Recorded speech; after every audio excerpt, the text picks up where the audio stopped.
Back in the day, there was a best-selling book about communication called Men Are From Mars, Women Are From Venus. Well, on today's case, Mr. Raina says that when it comes to communication, forget being from different planets. He and his wife aren't even in the same galaxy. He says he and Mrs. Kaur just can't connect. Now he's fed up and ready to end things. Can these two find their way back into each other's hearts? Or will they continue drifting towards divorce? Let's hear their case. Court is now in session. The Honorable Judge Starr presiding.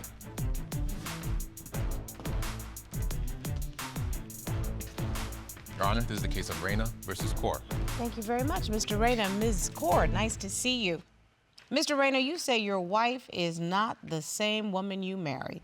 The lack of support and neglect have left you with one option, divorce. Yes, Your Honor. And Mrs. Kaur, you say you don't believe in divorce. You are in court today because you say you think your issues can be resolved. Yes, Your Honor.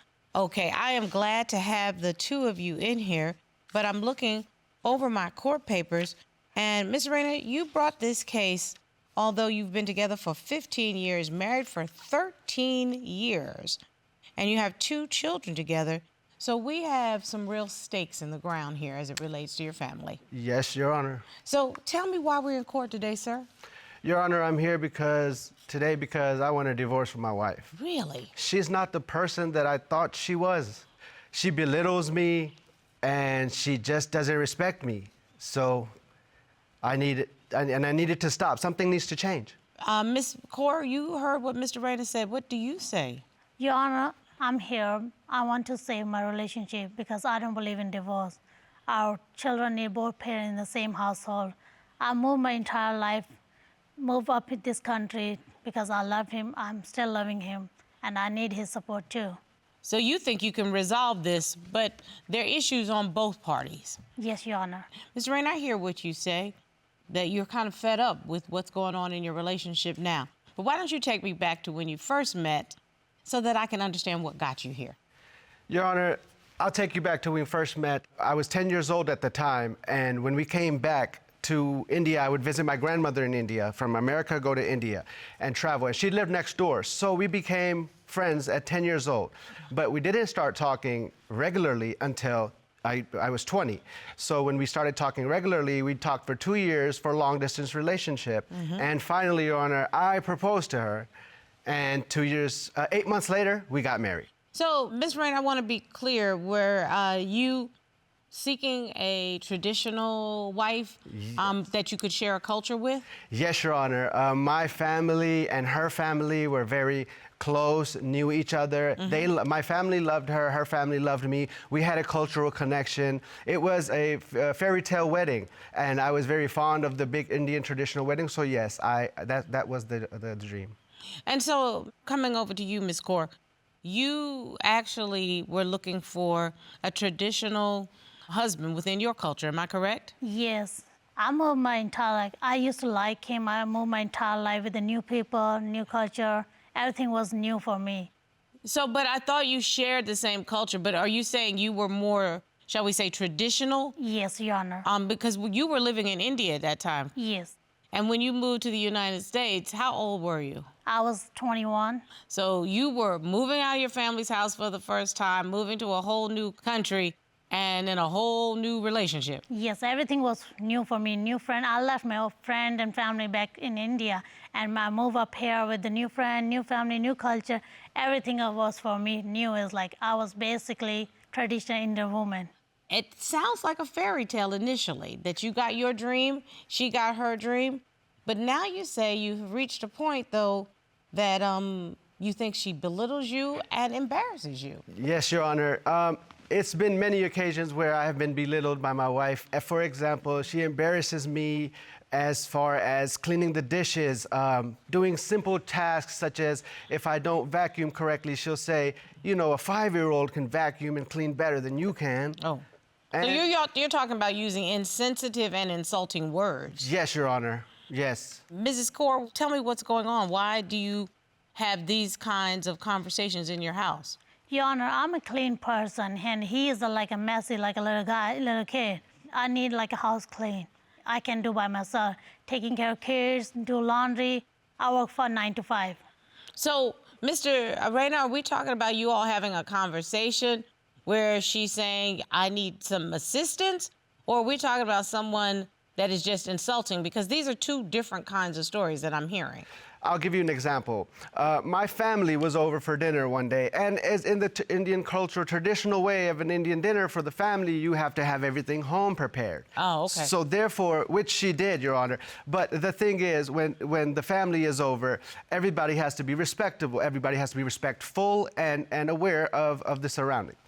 Your Honor, when we were sitting at the table, or after we were done with the dinner, and she comes to me, and my family was sitting at the table, and she comes to me by the sink, and she just randomly goes off. Why did you not put the plates where the plates belong?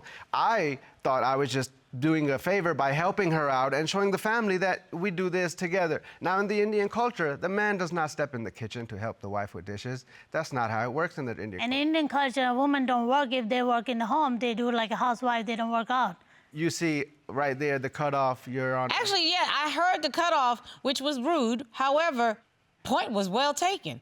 You don't get to say in the Indian culture we do blah blah blah, but then in the Indian culture we don't have to do blah blah blah. Right. What's good for the goose is good for the gander. You know, Mrs. Kaur made a really good point. It's funny. You have this beautiful traditional look to you, but you came straight at me homegirl style. You was like, no, and in the traditional Indian culture, the sister don't have to go out to work. Right. So she's learned the ways of American women really quickly. The reason I said that is just because you won't catch that in anybody else's house in my family. I'm the only one that does that with her, and I understand. I understand, and guess what? I like that about you as a gentleman.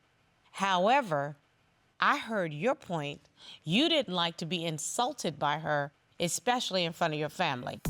He don't wear his wedding ring whenever we go out on the family function. Every time I had to like remind him, baby, you need to wear your ring.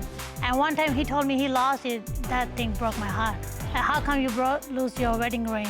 I really don't like wearing jewelry on her, finger jewelry. Excuse me, boy, you standing up in Let my me courtroom turn with off. all You kind of ain't jewelry on right now.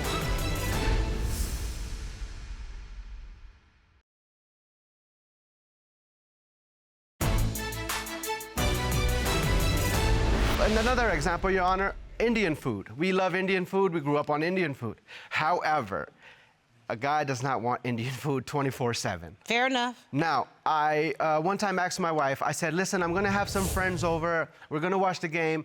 I don't need you to do too much. You know, just a little homemade dip, a little spaghetti would be just fine. And she agreed, Your Honor. So then the day of the game comes, my friends are over, it's halftime. Halftime, the guys are hungry, right? The guys are hungry. I go to the kitchen, I say, darling, you know, is it ready? Is everything ready?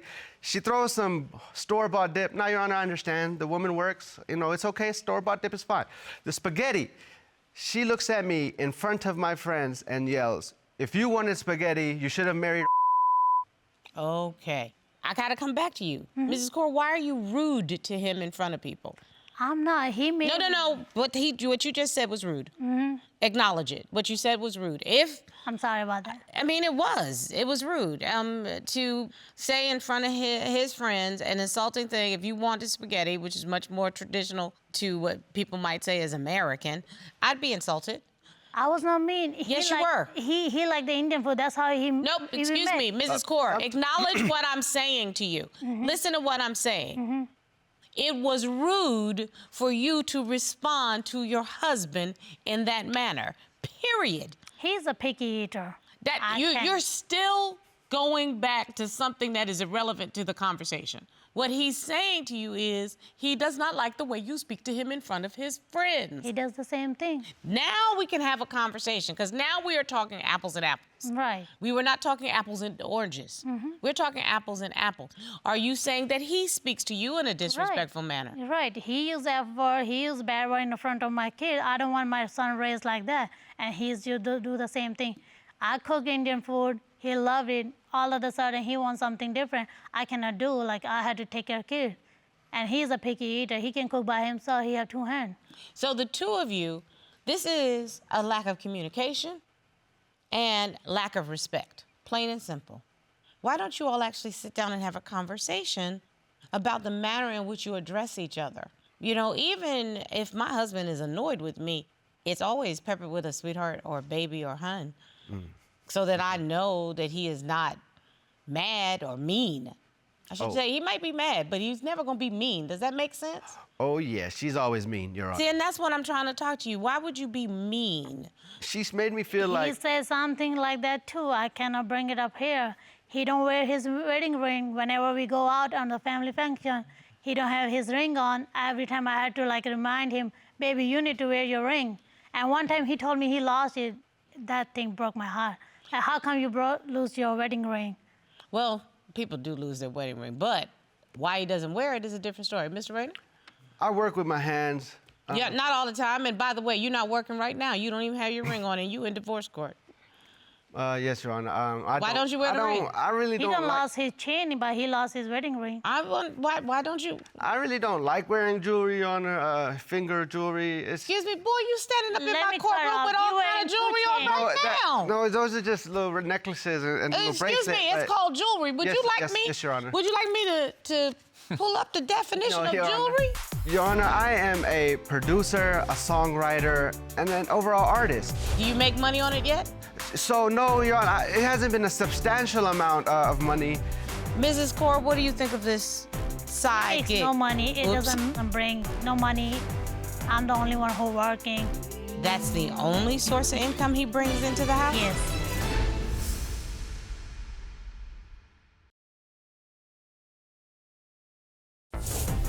If you'd like your case to be heard on divorce court, call us toll-free at 1-877-311-2222 or log on to our website at divorcecourt.com. Missed a show? Watch full episodes on our streaming platforms and follow us on social media for exclusive content. Why don't you wear the ring? I really just don't like wearing the finger jewelry. And then when I try to produce in the studio and stuff, I work with my fingers, Your Honor. It's very uncomfortable. It's a gold ring. I don't like people to see it because, you know, it makes me a little insecure. What do you mean you don't like people to see it? I'm with different clients, different days. There's sometimes you don't want folk to know you're married. Yeah, he go out. Wait. Miss Kaur, I'm good at what I do. Okay. Just sit there. My bad. Listen to what I'm asking your husband. Is there times that you don't want people to know that you're married? I just don't like rings. That's a lie. Nobody, I wasn't raised with a father, so I wasn't taught to wear a ring. But wait a minute, it's interesting because you know your wife cares about it. You wear a chain around your neck. I'm looking at it. You could hang the ring on the chain if you wanted to convey your marital status. Those little rubber rings. Uh-oh. Ooh, when Robert pipes in, that means you're in trouble because that means you are BSing, and he senses it. Is that your wedding ring? Yes, sir. Had it on for 23 years, never took it off, except to play ball. That didn't make it better, okay? This is why you would be the plaintiff and I would be the judge. You don't want to ask questions that you don't know the answer to. That's the first rule of being a good lawyer.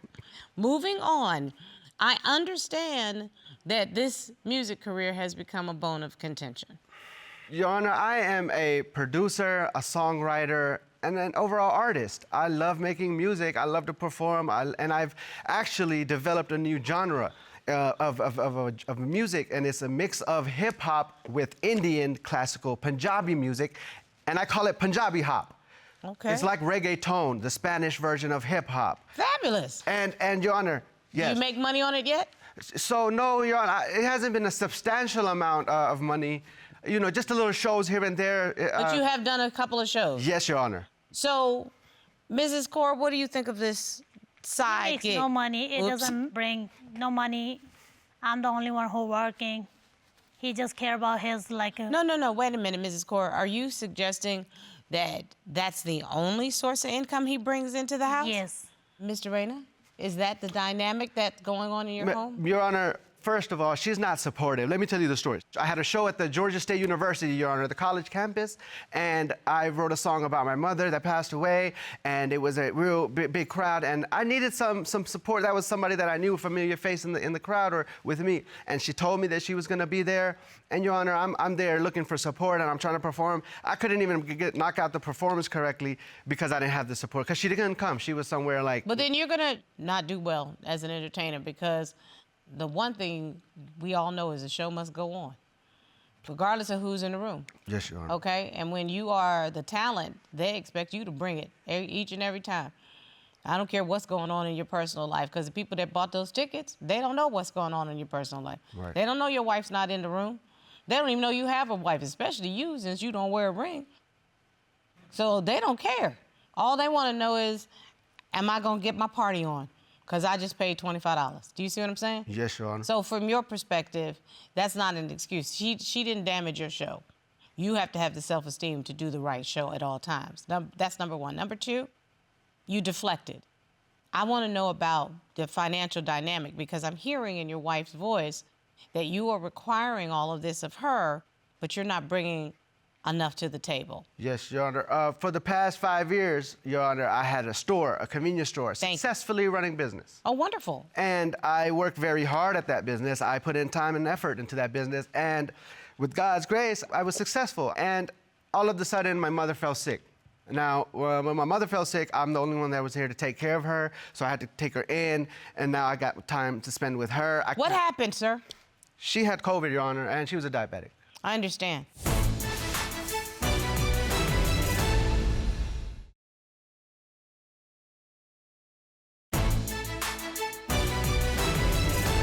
So you lost your mom? So I lost my mom, and while in that process, I lost the store. I could not be at the store. It was just not going to make ends meet. And what role did Ms. Kaur play in that? Your Honor, when my mother fell sick, we had another agreement, just like when we had before, that she would help me out. She would. Well, that's what your wife's gonna do. I don't understand your point. Did she not help during this time? No, Your Honor, she didn't even come to the store. She never even tried to do the finances, the taxes, a little, little help here and there. Nothing. Let me go on over to Mrs. Kaur. Mrs. Kaur, what do you do for a living, ma'am? Okay, I work 9 to 5 job, and I try my best to help him. I cannot be there 7 days. So I can be there. No, I completely understand. No judgment. What I'm saying to you is, every day you go out of the house and go to a specific job? Yeah. I lost the store because it's her fault, because that was supposed to be generational wealth, Your Honor. He can hire. Wait a minute, I'm sorry. Were you expecting her to quit her job and come and work with you in the store? Is that what your expectation was? Yes, Your Honor. If she was going to see the bigger picture as the generational wealth that was supposed to be passed down to our kids, the store, the property, if she would have saw that, then yes, that was supposed to be the agreement. It's not fair. I'm getting blamed for losing his store. He can hire a person who can help me. I told him I can come over there like a Saturday, Sunday to do paperwork, other thing. I can bring some stuff. But I had to be home with kids. Where I'm gonna leave my kids? And also, you need your own identity. You need to be able to work. I don't want to lose my job, because my job is like a professional. I don't want to lose that. Your Honor, the store was bringing in the money before. So maybe, Mr. Raina, you should have hired another person to help you. This business, you can't trust the employee. Okay, well, Mr. Raina, that's called a business decision that the CEO of whatever your corporation is made. And it was a calculated decision, but it was a bad decision in the long run, because you didn't have anybody there to be your backup plan. I understand your desire to have your wife as a backup plan, to see the future, to see this generational wealth goal that you have. But if that's not her dream, how are we going to respect what she wants for herself versus what you want? Help me to understand that, sir. See, Your Honor, that's the red flags that I'm talking about. That's the issues that I'm saying that in the beginning I should have seen that I did not see. Fair. Next time on Divorce Court. I've been raised in America. I like to see the clothing of a modern woman. He asked me, I said, no, I'm not gonna wear it. It's not a part of my life. Your Honor, Let me talk. Why are you cutting me off? I told him, One he second. need to respect my boundaries and everything. Mrs. Kaur, I understand that you all have brought a witness here today. I brought my niece. Robert, would you please ask the witness to join us? Sure. Would you please introduce yourself for the court? My name's Raina. I am the plaintiff's niece. You heard what we've been talking about, but you, I understand, don't think they need to get a divorce. I really feel as though these are issues that could be solved without having to get divorce involved, because in our family and our culture, that's not something we go towards. Is it salvageable, Mr. Raina, in your mind? No, Your Honor.